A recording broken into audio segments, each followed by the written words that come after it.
प्यारे विद्यार्थियों, वाहिगुरू जी का खालसा वाहिगुरू जी की फतेह। ਅੱਜ ਬੇਟਾ ਅਸੀਂ ਪਾਠ 2 ਪੜ੍ਹਨ ਜਾ ਰਹੇ ਹਾਂ, ਜਿਸ ਦਾ ਨਾਮ ਹੈ ਹੱਥੀਂ ਕੰਮ ਕਰਨ ਵਿੱਚ ਸ਼ਾਨ। ਤੁਸੀਂ ਸਾਰਿਆਂ ਨੇ ਇਸ ਪਾਠ ਨੂੰ ਰੀਡ ਕਰਨਾ ਹੈ ਔਰ ਆਪਣੇ ਮਾਤਾ ਪਿਤਾ ਨੂੰ ਸੁਣਾਉਣਾ ਹੈ। ਇਸ ਪਾਠ ਵਿੱਚ ਇੱਕ ਰਜਤ ਮੁੰਡੇ ਦਾ ਬਾਰੇ ਦੱਸਿਆ ਗਿਆ ਕਿ ਉਸਨੇ ਕਿਵੇਂ ਪੂਰੀ ਮਿਹਨਤ ਦੇ ਨਾਲ, ਮੁਸ਼ੱਕਤ ਦੇ ਨਾਲ ਕੰਮ ਕੀਤਾ, घर का काम भी किया, नाल दी नाल उन्हें पार्ट टाइम जॉब भी की ते फिर अपनी पढ़ाई जिहड़ी उन्होंने पूरा किया।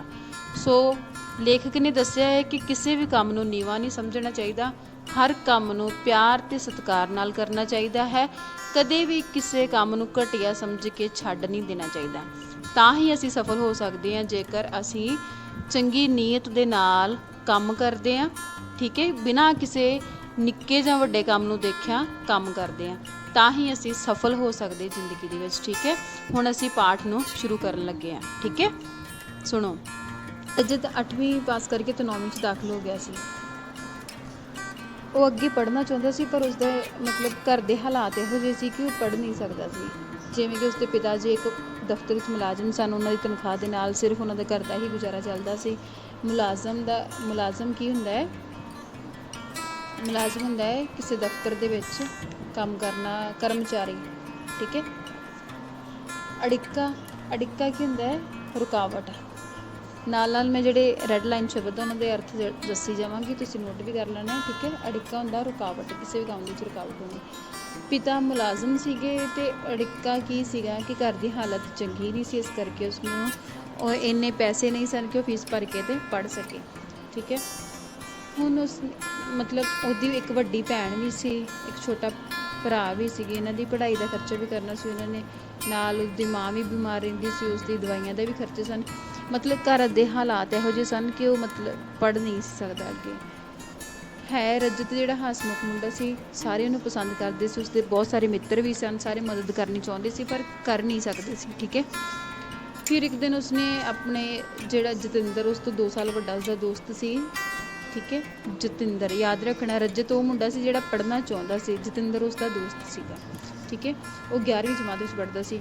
ਉਹ ਕੀ ਕਰਦਾ ਸੀਗਾ, ਸਵੇਰੇ ਉੱਠਦਾ ਸੀ, ਸਾਈਕਲ 'ਤੇ ਚੜ੍ਹ ਕੇ ਅਖਬਾਰਾਂ ਵੰਡਣ ਦਾ ਕੰਮ ਕਰਦਾ ਸੀ ਅਤੇ ਉਸ ਤੋਂ ਉਸਨੂੰ ਪੈਸੇ ਮਿਲਦੇ ਸਨ ਅਤੇ ਉਸ ਪੈਸੇ ਨਾਲ ਉਹ ਆਪਣੀ ਪੜ੍ਹਾਈ ਜਿਹੜੀ ਉਹ ਕਰਦਾ ਸੀ। ਠੀਕ ਹੈ, ਸੋ ਜਿਹੜਾ ਰਜਤ ਸੀ ਉਸਨੇ ਵੀ ਆਪਣੇ ਜਤਿੰਦਰ ਦੋਸਤ ਜਿਹੜਾ ਸੀ ਉਸਨੂੰ ਕਿਹਾ ਕਿ ਉਹ ਵੀ ਉਸਨੂੰ ਕਿਸੇ ਕੰਮ 'ਤੇ ਲਗਵਾ ਦੇ, ਤਾਂ ਜੋ ਉਹ ਵੀ ਆਪਣੀ ਪੜ੍ਹਾਈ ਜਿਹੜੀ ਉਹ ਪੂਰੀ ਕਰ ਸਕੇ। ਜਤਿੰਦਰ ਦੀ ਭੈਣ ਦਾ ਵਿਆਹ ਸੀ, ਇਸ ਕਰਕੇ ਉਸਨੇ ਕਿਹਾ ਕਿ ਜਿੰਨੇ ਦਿਨ ਮੈਨੂੰ ਕੰਮ ਹੈ ਤੂੰ ਮੇਰੀ ਜਗ੍ਹਾ 'ਤੇ ਉੱਥੇ ਕੰਮ ਕਰ, ਅਤੇ ਜਦੋਂ ਵੀ ਉਸ ਤੋਂ ਬਾਅਦ ਮੈਂ ਜਦੋਂ ਵਿਆਹ ਖਤਮ ਹੁੰਦਾ ਉਸ ਤੋਂ ਬਾਅਦ ਮੈਂ ਤੇਰੀ ਅਖਬਾਰ ਦਾ ਜਿਹੜਾ ਏਜੰਟ ਹੈ ਉਹਦੇ ਨਾਲ ਤੇਰੀ ਗੱਲ ਕਰਾਂਗਾ। ਠੀਕ ਹੈ, ਹੁਣ ਉਸਨੇ ਜਤਿੰਦਰ ਨੇ ਰਜਤ ਨੂੰ ਕੀ ਕੀਤਾ ਕਿ ਉਸਨੂੰ ਪੂਰਾ ਕੰਮ ਜਿਹੜਾ ਉਹ ਸਮਝਾ ਦਿੱਤਾ। ਪਹਿਲੇ ਦਿਨ ਰਜਤ ਜਤਿੰਦਰ ਦੇ ਨਾਲ ਗਿਆ ਔਰ ਉਸਨੂੰ ਸਾਰੇ ਘਰ ਦਿਖਾ ਦਿੱਤੇ, ਜਿਨ੍ਹਾਂ ਘਰ ਵਿੱਚ ਉਹਨਾਂ ਨੇ ਅਖਬਾਰਾਂ ਜਿਹੜੀਆਂ ਉਹ ਸੁੱਟਣੀਆਂ ਸੀ। ਠੀਕ ਹੈ, ਔਰ ਨਾਲ ਏਜੰਟ ਦੇ ਨਾਲ ਜਾਣ ਪਛਾਣ ਵੀ ਕਰਵਾ ਦਿੱਤੀ। ਪਹਿਲੇ ਦਿਨ ਰਜਤ ਨੂੰ ਥੋੜ੍ਹਾ ਔਖਾ ਮਹਿਸੂਸ ਹੋਇਆ ਕਿਉਂਕਿ ਉਸਨੇ ਕਦੀ ਇੰਨਾ ਕੰਮ ਕੀਤਾ ਨਹੀਂ ਸੀ, ਸਾਈਕਲ ਚਲਾਇਆ, ਸਾਹ ਚੜ੍ਹਨਾ ਉਹਨੂੰ ਸ਼ੁਰੂ ਹੋ ਗਿਆ। ਪਰ ਹੌਲੀ ਹੌਲੀ ਜਦੋਂ ਉਹਨੇ ਇਹ ਕੰਮ ਸ਼ੁਰੂ ਕਰ ਦਿੱਤਾ ਅਤੇ ਉਸਨੂੰ ਇਸ ਦੇ ਵਿੱਚ ਆਨੰਦ ਆਉਣ ਲੱਗ ਪਿਆ। ਉਹ ਬੜਾ ਖੁਸ਼ ਹੁੰਦਾ, ਸਵੇਰੇ ਸਵੇਰੇ ਉੱਠਦਾ, ਤਾਜ਼ੀ ਹਵਾ ਦੇ ਵਿੱਚ ਸਾਈਕਲ ਚਲਾਉਂਦਾ, ਨਾਲੇ ਉਹਦੀ ਐਕਸਰਸਾਈਜ਼ ਹੋ ਜਾਂਦੀ ਅਤੇ ਨਾਲ ਉਹ ਆਪਣਾ ਕੰਮ ਜਿਹੜਾ ਉਹ ਖ਼ਤਮ ਕਰ ਲੈਂਦਾ। ਠੀਕ ਹੈ, ਹੁਣ ਇਸ ਦੇ ਵਿੱਚ ਵੇਖੋ ਇੱਕ ਸ਼ਬਦ ਆਇਆ ਵਾ ਕਾਹਲੇ। ਕਾਹਲੇ ਮਤਲਬ ਛੇਤੀ, ਬੜੀ ਛੇਤੀ ਸੀ ਸਾਰਿਆਂ ਨੂੰ। ਇੱਕ ਆਇਆ ਸਵਖਤ ਮਤਲਬ ਸਵੇਰ ਤੜਕੇ ਉੱਠਣਾ। ਠੀਕ ਹੈ, ਹੁਣ ਕੀ ਹੋਇਆ ਕਿ ਉਸ ਤੋਂ ਬਾਅਦ ਉਹਨਾਂ ਨੇ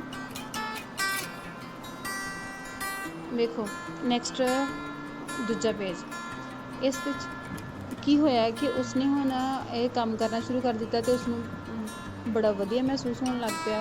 ਹੁਣ ਉਹਨੂੰ ਸਾਹ ਵੀ ਨਹੀਂ ਚੜ੍ਹਦਾ ਸੀਗਾ। ਠੀਕ ਹੈ, ਉਹ ਹੁਣ ਘਬਰਾਉਂਦਾ ਵੀ ਨਹੀਂ ਸੀ। ਫਿਰ ਹੌਲੀ ਹੌਲੀ ਉਹ ਇਹ ਕੰਮ ਕਰਨ ਦੇ ਵਿੱਚ ਮਾਹਰ ਹੋ ਗਿਆ ਅਤੇ ਫਿਰ ਜਿਹੜਾ ਏਜੰਟ ਸੀਗਾ ਉਸਨੇ ਉਸਨੂੰ 3 ਮੁਹੱਲਿਆਂ ਦਾ ਅਖਬਾਰ ਦਾ ਕੰਮ ਜਿਹੜਾ ਉਹ ਹੋਰ ਦੇ ਦਿੱਤਾ। ਠੀਕ ਹੈ, ਆਹ ਵੇਖੋ 3 ਮੁਹੱਲਿਆਂ ਦੇ ਅਖਬਾਰ ਦਾ ਕੰਮ ਦੇ ਦਿੱਤਾ ਅਤੇ ਜਿਹਦੇ ਨਾਲ ਉਸਨੂੰ ਨਾਲ ਹੀ ਤਨਖਾਹ ਵੀ 600 ਰੁਪਏ ਮਹੀਨਾ ਦਿੱਤੇ ਜਾਣ ਬਾਰੇ ਦੱਸ ਦਿੱਤਾ। ਇਹ ਸੁਣ ਕੇ ਜਿਹੜਾ ਰਜਤ ਉਹ ਬਹੁਤ ਖੁਸ਼ ਹੋ ਗਿਆ। ਉਹਦੀ ਖੁਸ਼ੀ ਦਾ ਕੋਈ ਟਿਕਾਣਾ ਨਹੀਂ ਸੀ ਕਿ ਉਸਨੂੰ ਇੱਕ ਤਾਂ ਸਾਈਕਲ ਚਲਾਉਣ ਦੇ ਵਿੱਚ ਮਦਦ ਮਿਲਦੀ, ਮਜ਼ਾ ਆਉਂਦਾ ਸੀਗਾ। ਸਵੇਰੇ ਸਵੇਰੇ ਉਹਦੀ ਐਕਸਰਸਾਈਜ਼ ਹੋ ਜਾਂਦੀ ਸੀ, ਉਹਦਾ ਸਰੀਰ ਵੀ ਬਹੁਤ ਸੋਹਣਾ ਨਰੋਆ ਹੋਣਾ ਸ਼ੁਰੂ ਹੋ ਗਿਆ, ਖੁਸ਼ੀ ਮਹਿਸੂਸ ਹੁੰਦੀ ਉਹਨੂੰ ਕੰਮ ਕਰਕੇ। ਅਤੇ ਨਾਲ ਦੀ ਨਾਲ ਉਹਨੂੰ 600 ਰੁਪਏ ਜਿਹੜਾ ਮਹੀਨਾ ਤਨਖਾਹ ਮਿਲਣੀ ਸੀ, ਉਸ ਦੇ ਨਾਲ ਉਸਨੇ ਆਪਣੀ ਪੜ੍ਹਾਈ ਵੀ ਜਾਰੀ ਕਰ ਲੈਣੀ ਸੀ। ਉਹਨੂੰ ਜਿਹੜਾ ਉਹਨੂੰ ਪੜ੍ਹਨ ਦਾ ਸ਼ੌਂਕ ਸੀ ਉਹ ਵੀ ਉਹਦਾ ਪੂਰਾ ਹੋ ਜਾਣਾ ਸੀ।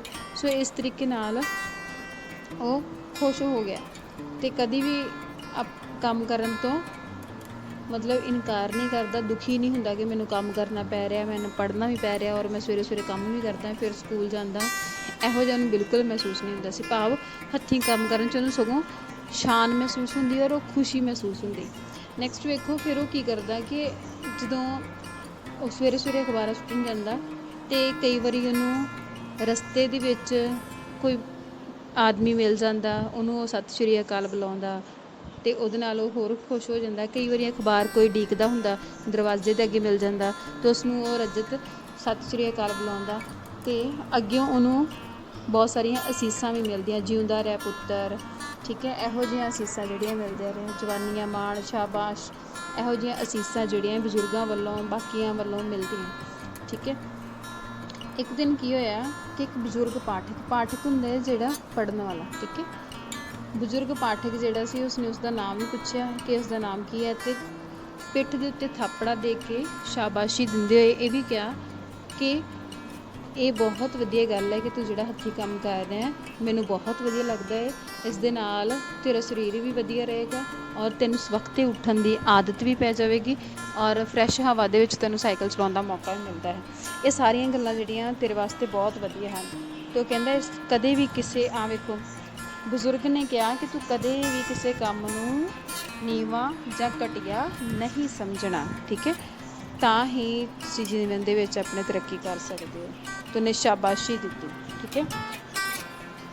ਨੈਕਸਟ ਵੇਖੋ ਉਹ ਬਜ਼ੁਰਗ ਉਸ ਨੂੰ ਰੋਜ਼ ਉਡੀਕਦਾ, ਠੀਕ ਹੈ, ਰੋਜ਼ ਉਡੀਕ ਰਿਹਾ ਹੁੰਦਾ ਔਰ ਰੋਜ਼ ਉਡੀਕ ਕੇ ਉਹਦੀ ਉਡੀਕ ਕਰਦਾ ਔਰ ਕੋਈ ਉਤਸ਼ਾਹ ਵਧਾਉਣ ਵਾਲੀ ਗੱਲ ਕਹਿੰਦਾ। ਉਤਸ਼ਾਹ ਵੇਖੋ, ਉਤਸ਼ਾਹ ਦਾ ਮਤਲਬ ਹੁੰਦਾ ਹੌਸਲਾ ਵਧਾਉਣਾ ਅਗਲੇ ਦਾ, ਠੀਕ ਹੈ, ਹੌਸਲਾ ਵਧਾਉਂਦਾ ਔਰ ਜਿਹੜੀਆਂ ਗੱਲਾਂ ਉਹ ਕਹਿੰਦਾ ਉਹ ਮੈਂ ਇਨ ਬਿਨ ਉਸੇ ਤਰੀਕੇ ਨਾਲ ਹੀ ਪੜ੍ਹਾਂਗੀ, ਠੀਕ ਹੈ। ਵੇਖੋ ਉਹ ਕਹਿੰਦਾ ਰਜਤ ਤੂੰ ਯਾਦ ਰੱਖੀ, ਇਸ ਤਰ੍ਹਾਂ ਬਹਾਨੇ ਨਾਲ ਸਵੇਰੇ ਸਵੇਰੇ ਤੇਰੀ ਕਸਰਤ ਵੀ ਹੋ ਜਾਂਦੀ ਹੈ, ਵੇਖੀ ਛੇਤੀ ਹੀ ਤੇਰਾ ਸਰੀਰ ਸਟੀਲ ਵਾਂਗ ਮਜ਼ਬੂਤ ਹੋ ਜਾਵੇਗਾ। ਨਾਲੇ ਉਹਨੇ ਹੌਸਲਾ ਦੇਣਾ, ਨਾਲੇ ਉਹਨੇ ਉਤਸ਼ਾਹ ਵਧਾਉਣਾ। ਉਹਨੇ ਕਹਿਣਾ ਕਿ ਜੇਕਰ ਕਸਰਤ ਵੀ ਹੋ ਜਾਂਦੀ ਨਾਲ ਨਾਲ ਤੇਰੀ, ਇਸ ਤਰ੍ਹਾਂ ਤੇਰਾ ਸਰੀਰ ਵੀ ਸੋਹਣਾ ਹੋ ਜਾਵੇਗਾ। ਨੈਕਸਟ ਉਹਨੇ ਕਹਿਣਾ ਪੁੱਤਰ ਇਸ ਕੰਮ ਨਾਲ ਤੈਨੂੰ ਸਵਖਤੇ ਉੱਠਣ ਦੀ ਆਦਤ ਵੀ ਪੈ ਜਾਂਦੀ ਹੈ। ਕਹਿੰਦਾ ਤੂੰ ਭਾਗਾਂ ਵਾਲਾ, ਵਾਹ ਬਈ ਵਾਹ, ਦਾ ਸਵੇਰੇ ਸਵਖਤੇ ਵੀ ਉੱਠਦਾ ਹੈ, ਨਾਲ ਫਰੈਸ਼ ਹਵਾ ਲੈਂਦਾ ਹੈ, ਨਾਲ ਸਾਈਕਲ ਚਲਾਉਣ ਤੇਰੀ ਕਸਰਤ ਹੁੰਦੀ ਹੈ, ਨਾਲ ਸਾਈਡ ਬਾਏ ਸਾਈਡ ਉਸਨੂੰ ਪੈਸੇ ਵੀ ਪ੍ਰਾਪਤ ਹੁੰਦੇ, ਜਿਸ ਨਾਲ ਉਹਦੀ ਪੜ੍ਹਾਈ ਵੀ ਪੂਰੀ ਹੋ ਜਾਣੀ ਸੀ। ਨੈਕਸਟ ਉਹਨੇ ਕਿਹਾ ਤੂੰ ਭਾਗਾਂ ਵਾਲਾ ਹੈ, ਤੈਨੂੰ ਤਾਜ਼ੀ ਹਵਾ ਵਿੱਚ ਸਾਈਕਲ ਚਲਾਉਣ ਦਾ ਮੌਕਾ ਮਿਲਦਾ ਹੈ, ਲੰਮੇ ਲੰਮੇ ਸਾਹ ਵੀ ਭਰਿਆ ਕਰ, ਨਾਲੇ ਖੁਸ਼ ਰਿਹਾ ਕਰ। ਇਹ ਸਾਰੀਆਂ ਗੱਲਾਂ ਜਿਹੜੀਆਂ ਉਹ ਬਜ਼ੁਰਗ ਆਦਮੀ ਕਹਿੰਦਾ ਜਿਹੜਾ ਰੋਜ਼ ਉਸ ਨੂੰ ਰਜਤ ਨੂੰ ਉਡੀਕਦਾ ਹੁੰਦਾ ਸੀ, ਠੀਕ ਹੈ। ਫਿਰ ਉਹਨੇ ਬਜ਼ੁਰਗ ਨੇ ਇੱਕ ਦਿਨ ਕਿਹਾ, ਕਹਿੰਦਾ ਵੇਖ ਮੈਂ ਤੇਰੀ ਸਿਹਤ ਵੇਖੀ ਹੈ ਕਿ ਤੇਰੀ ਸਿਹਤ ਪਹਿਲਾਂ ਨਾਲੋਂ ਸੋਹਣੀ ਹੋ ਗਈ ਹੈ, ਅਤੇ ਉਸਨੂੰ ਅਸੀਸ ਵੀ ਦਿੱਤੀ ਕਿ ਨਾਲੇ ਪੁੰਨ ਨਾਲੇ ਫਲੀਆਂ, ਭਾਵ ਨਾਲੇ ਤਾਂ ਤੈਨੂੰ ਪੈਸੇ ਮਿਲਣਗੇ, ਨਾਲੇ ਪੁੰਨ ਨਾਲੇ ਫਲੀਆਂ, ਭਾਵ ਨਾਲੇ ਤੇ ਤੇਰਾ ਸਰੀਰ ਨਰੋਆ ਹੋਏਗਾ, ਐਕਸਰਸਾਈਜ਼ ਫ੍ਰੀ 'ਚ ਹੋ ਜਾਂਦੀ ਹੈ, ਅਤੇ ਨਾਲ ਹੀ ਤੈਨੂੰ ਫਲੀਆਂ ਭਾਵ ਪੈਸੇ ਵੀ ਮਿਲਣਗੇ ਇਸ ਕੰਮ ਦੇ, ਠੀਕ ਹੈ। ਇਸ ਤਰ੍ਹਾਂ ਇੱਕ ਦਿਨ ਉਸ ਬਜ਼ੁਰਗ ਨੇ ਕਿਹਾ ਉਹਨੇ ਆਪਣੀ ਕਹਾਣੀ ਦੱਸੀ ਔਰ ਕਹਾਣੀ ਦੱਸਦੇ ਹੋਏ ਉਹਨੇ ਕਿਹਾ ਕਿ ਇੱਕ ਦਿਨ ਵੀ ਮੈਂ ਵੀ ਜਦੋਂ ਛੋਟਾ ਹੁੰਦਾ ਸੀ, ਜਦੋਂ ਪੜ੍ਹਦਾ ਸੀ, ਸ਼ਾਮ ਨੂੰ ਇੱਕ ਕੱਪੜੇ ਦੁਕਾਨ 'ਤੇ 2 ਘੰਟੇ ਕੰਮ ਕਰਦਾ ਸੀ। ਉਸਨੇ ਆਪਣਾ ਦੱਸਿਆ ਕਿ ਮੈਂ ਵੀ ਇਸ ਤਰ੍ਹਾਂ ਮਿਹਨਤ ਕਰਕੇ ਪੜ੍ਹਿਆ ਹਾਂ, ਠੀਕ ਹੈ। ਅਤੇ ਕਹਿੰਦਾ ਜੇਕਰ ਤੂੰ ਹਿੰਮਤੀ ਮੁੰਡਾ ਹੈ, ਜੇਕਰ ਤੂੰ ਇਸੇ ਤਰ੍ਹਾਂ ਹਿੰਮਤ ਕਰੇਗਾ ਅਤੇ ਤੂੰ ਬਹੁਤ ਕੁਝ ਬਣ ਸਕਦਾ ਹੈ, ਤਰੱਕੀ ਵੀ ਕਰੇਗਾ, ਬਹੁਤ ਸਾਰੀ ਤਰੱਕੀ ਕਰੇਗਾ ਅਤੇ ਲੰਮੀਆਂ ਉਮਰਾਂ ਮਾਣੇਗਾ, ਠੀਕ ਹੈ।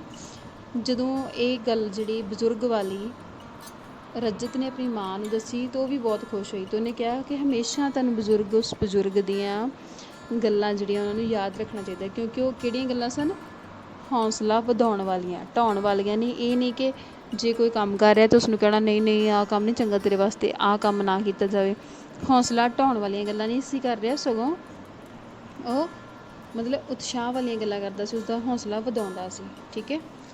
ਨੈਕਸਟ ਹੈ ਉਹਨਾਂ ਨੇ ਕਿਹਾ ਕਿ ਉਹਦੀ ਮਦਰ ਨੇ ਕਿਹਾ ਉਸਨੂੰ, ਉਹਦੀ ਮਾਤਾ ਜੀ ਕਹਿਣ ਲੱਗੇ ਕਿ ਜਿਸ ਤਰ੍ਹਾਂ ਸਰੀਰ ਵਾਸਤੇ ਚੰਗੇ ਭੋਜਨ ਦੀ ਲੋੜ ਹੈ, ਮਨ ਵਾਸਤੇ ਚੰਗੀਆਂ ਗੱਲਾਂ ਦੀ ਲੋੜ ਹੁੰਦੀ ਹੈ। ਠੀਕ ਹੈ, ਜੇਕਰ ਸਰੀਰ ਵਾਸਤੇ ਚੰਗੇ ਭੋਜਨ ਦੀ ਲੋੜ ਹੈ ਅਤੇ ਮਨ ਵਾਸਤੇ ਚੰਗੀਆਂ ਗੱਲਾਂ ਦਾ ਹੋਣਾ ਬਹੁਤ ਜ਼ਰੂਰੀ ਹੈ।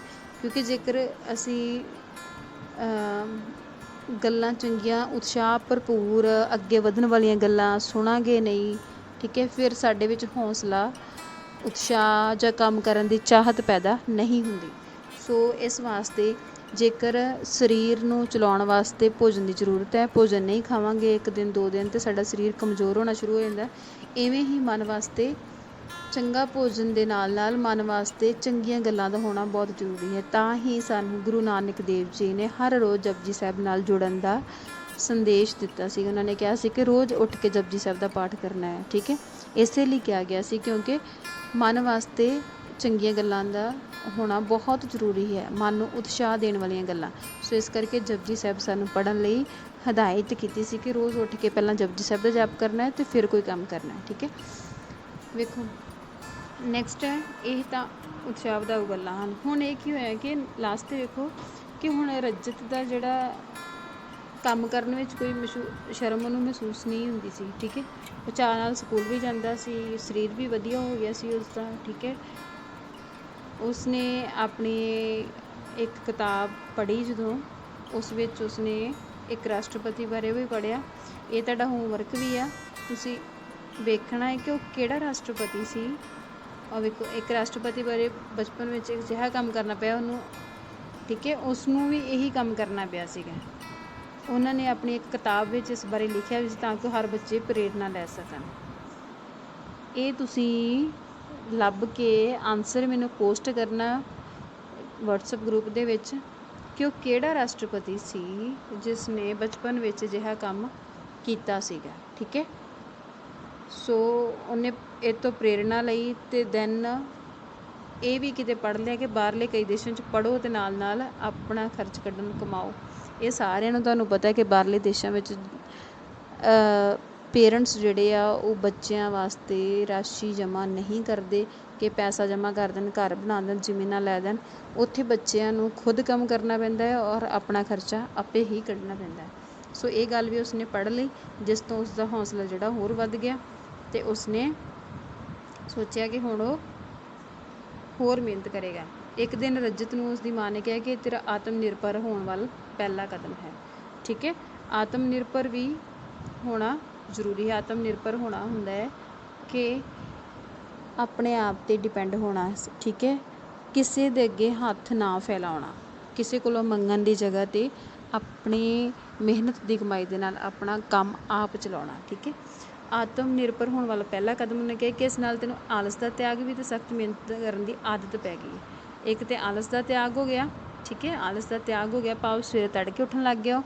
ਤੜਕੇ ਉੱਠਣ ਦੇ ਨਾਲ ਫਰੈਸ਼ ਹਵਾ ਦੇ ਨਾਲ ਉਹਦਾ ਸਰੀਰ ਵੀ ਸੋਹਣਾ ਹੋ ਗਿਆ, ਨਰੋਆ ਹੋ ਗਿਆ ਅਤੇ ਇੱਕ ਮਿਹਨਤ ਕਰਨ ਦੀ ਆਦਤ ਉਹਨੂੰ ਸ਼ੁਰੂ ਤੋਂ ਹੀ ਛੋਟੇ ਹੁੰਦਿਆਂ ਤੋਂ ਪੈ ਗਈ। ਠੀਕ ਹੈ, ਇਸ ਤਰ੍ਹਾਂ ਮਾਂ ਨੇ ਵੀ ਉਸਨੂੰ ਪਿਆਰ ਕੀਤਾ ਅਤੇ ਸ਼ਾਬਾਸ਼ੀ ਦਿੱਤੀ। ਭਾਵ ਇਸ ਚੈਪਟਰ ਵਿੱਚ ਸਾਨੂੰ ਹੱਥੀਂ ਕੰਮ ਕਰਨ ਵਿੱਚ ਸ਼ਾਨ ਬਾਰੇ ਦੱਸਿਆ ਗਿਆ ਕਿ ਸਾਨੂੰ ਕੰਮ ਜੇਕਰ ਅਸੀਂ ਹੱਥੀਂ ਕੰਮ ਕਰਦੇ ਹਾਂ ਤਾਂ ਇਸ ਵਿੱਚ ਸਾਡੀ ਸ਼ਾਨ ਹੈ, ਘੱਟਦਾ ਸਾਡਾ ਕੁਝ ਨਹੀਂ ਹੈ। ਠੀਕ ਹੈ, ਇਹ ਨਹੀਂ ਹੈ ਕਿ ਸਾਨੂੰ ਬੇਇੱਜ਼ਤੀ ਮਹਿਸੂਸ ਨਹੀਂ ਕਰਨੀ ਚਾਹੀਦੀ, ਕਦੇ ਵੀ ਕੰਮ ਨੂੰ ਛੋਟਾ ਜਾਂ ਵੱਡਾ ਮਹਿਸੂਸ ਨਹੀਂ ਕਰਨਾ ਚਾਹੀਦਾ। ਠੀਕ ਹੈ, ਹਮੇਸ਼ਾ ਚੰਗੀ ਨੀਅਤ ਦੇ ਨਾਲ ਆਪਣੇ ਕੰਮ ਵੱਲ ਅੱਗੇ ਵਧਣਾ ਚਾਹੀਦਾ ਹੈ, ਤਾਂ ਹੀ ਅਸੀਂ ਤਰੱਕੀ ਜਿਹੜੀ ਉਹ ਕਰ ਸਕਦੇ ਹਾਂ। ਠੀਕ ਹੈ, ਹੁਣ ਇਸ ਪਾਠ ਨੂੰ ਤੁਸੀਂ ਧਿਆਨ ਦੇ ਨਾਲ ਬੇਟਾ ਪੜ੍ਹ ਲੈਣਾ ਵਾ ਅਤੇ ਤੁਸੀਂ ਦੁਬਾਰਾ ਪੜ੍ਹਨਾ ਵਾ, ਇੱਕ ਇੱਕ ਲਾਈਨ ਨੂੰ ਰੀਡ ਕਰਨਾ ਵਾ। ਠੀਕ ਹੈ, ਅਤੇ ਆਪਣੇ ਮਾਤਾ ਪਿਤਾ ਨੂੰ ਸੁਣਾਉਣਾ ਵਾ ਅਤੇ ਜਿੰਨੇ ਵੀ ਸ਼ਬਦ ਅਰਥ ਦਿੱਤੇ ਗਏ ਉਹ ਸਾਰੇ ਆਪਣੀ ਕਾਪੀ ਦੇ ਉੱਪਰ ਤੁਸੀਂ ਲਿਖ ਲੈਣੇ ਆ। ਠੀਕ ਹੈ, ਪਹਿਲਾ ਹੈਗਾ, ਆਪਾਂ ਪੜ੍ਹ ਲੈਂਦੇ ਇੱਕ ਵਾਰੀ। ਪਹਿਲਾ ਹੈਗਾ ਅੜਿੱਕਾ। ਅੜਿੱਕਾ ਹੁੰਦਾ ਅੜਚਨ ਜਾਂ ਮੁਸ਼ਕਿਲ ਪੈਦਾ ਕਰਨੀ। ਮੁਲਾਜ਼ਮ ਕਰਮਚਾਰੀ ਇੰਪਲੋਏ। ਸਵਖਤੇ ਮਤਲਬ ਸਵੇਰੇ, ਜਲਦੀ, ਤੜਕੇ ਉੱਠਣਾ। ਠੀਕ ਹੈ, ਕਾਲੇ ਮਤਲਬ ਜਲਦੀ ਵਿੱਚ। ਸੂਚੀ ਤਤਕਰਾ ਲਿਸਟ, ਉਹ ਤੁਹਾਨੂੰ ਆਪਾਂ ਲਿਖਦੇ ਹੁੰਦੇ ਕਲਾਸ ਦੇ ਵਿੱਚ। ਸੂਚੀ ਮਤਲਬ ਤਤਕਰਾ ਇੱਕ ਲਿਸਟ, ਜਿੱਦਾਂ ਇੰਗਲਿਸ਼ ਆਪਾਂ ਲਿਸਟ ਕਹਿ ਦਿੰਦੇ ਹਾਂ, ਪੰਜਾਬੀ 'ਚ ਸੂਚੀ ਕਹਿੰਦੇ ਹਾਂ। ਸੋਮਾ ਸਰੋਤ, ਪਾਠਕ ਪੜ੍ਹਨ ਵਾਲਾ। ਰੀਡਰ ਉਤਸ਼ਾਹ ਹੁੰਦਾ, ਹੌਸਲਾ। ਨਰੋਈ ਤੰਦਰੁਸਤ, ਨਾਲੇ ਪੁੰਨ ਨਾਲੇ ਫਲੀਆਂ, ਜਦੋਂ ਦੋਹਰਾ ਲਾਭ ਹੋਵੇ। ਇੱਕ ਤਾਂ ਉਹਦਾ ਸਰੀਰ ਜਿਹੜਾ ਤੰਦਰੁਸਤ ਹੋ ਗਿਆ ਅਤੇ ਦੂਜਾ ਉਸਨੂੰ ਪੈਸੇ ਵੀ ਉਹਦੇ ਮਿਲਦੇ ਸਨ, ਇਸ ਕਰਕੇ ਦੋਹਰਾ ਲਾਭ, ਡਬਲ ਫਾਇਦਾ ਹੋ ਗਿਆ। ਠੀਕ ਹੈ, ਅਸੀਸ ਮਤਲਬ ਆਸ਼ੀਰਵਾਦ। ਬੋਝ ਭਾਰ ਅਤੇ ਪ੍ਰਚਲਿਤ ਚੱਲਦਾ ਮਤਲਬ ਫੇਮਸ, ਜਿਹੜੀ ਚੀਜ਼ ਚੱਲ ਰਹੀ ਹੋਵੇ। ਪ੍ਰਚਲਿਤ ਮਤਲਬ ਚੱਲਦਾ, ਜੋ ਚੱਲ ਰਹੀ ਹੈ, ਫੇਮਸ ਆ, ਜਿੱਦਾਂ ਕਹਿ ਦਿੰਦੇ ਨਾ ਹੁਣ ਆਹ ਫੈਸ਼ਨ ਚੱਲ ਰਿਹਾ ਵਾ ਜਾਂ ਇੱਦਾਂ, ਠੀਕ ਹੈ। ਜਿਹੜੀ ਚੀਜ਼ ਪ੍ਰਚਲਿਤ ਆ ਭਾਵ ਚੱਲ ਰਹੀ ਹੈ ਉਹਨੂੰ ਕਹਿੰਦੇ ਆ ਪ੍ਰਚਲਿਤ, ਠੀਕ ਹੈ, ਚੱਲਦਾ। ਸੋ ਇਹਨਾਂ ਨੂੰ ਤੁਸੀਂ ਆਪਣੀ ਕਾਪੀ ਦੇ ਉੱਪਰ ਲਿਖ ਲੈਣਾ ਵਾ। ਸੁੰਦਰ ਲਿਖਾਈ ਕਰਨੀ ਹੈ, ਸਾਫ਼ ਲਿਖਾਈ ਕਰਨੀ ਹੈ। ਧੰਨਵਾਦ।